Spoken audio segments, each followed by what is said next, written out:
Müharibə artıq 5 ilə yaxındır ki, bitib, amma hələ də işğaldan azad olunmuş ərazilərdə bastırılmış silah-sursat, minalar bizim vətəndaşlarımızın canını da alır, xəsarət də yetirir.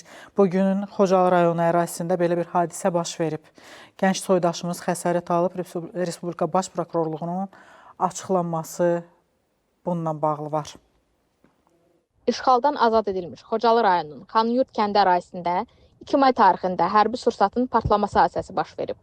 Tovuz rayonu Cəlili kənd sakini 2008-ci il təvəllüdlü Məmmədov Akşin Arif oğlu əlində əl qumbarasının partladıcı mexanizmin partlaması nəticəsində sağ əlindən xəsarət alıb. Hadisə nəticəsində zərər çəkən 3 barmağı amputasiya olunub. Faktla bağlı Xocalı rayon prokurorluğunda araşdırma aparılır.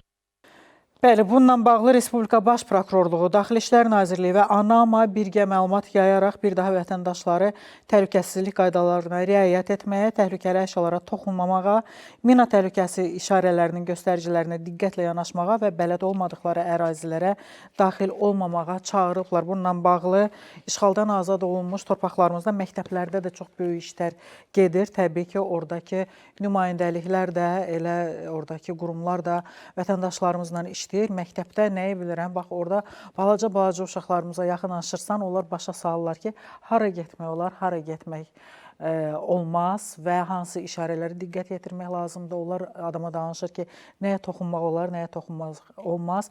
Bir tərəfdən adamın ürəyi acır ki, balaca uşaq bunu niyə bilməlidir, niyə minanın ümumiyyətlə nə olduğunu bilməlidir. Digər tərəfdən həm də düşünürük ki, işğaldan azad olunub torpaqlarımız ki, bizim balacalarımız orada yaşayır və bir müddətdən sonra hər kəs ərazilərimizdə unudacaq ki, mina nədir, onun təhlükəsi nədir və artıq rahat yaşayacaq. Sadəcə olaraq torpaqlarımızın tam olaraq təmizlənməsini gözləyirik.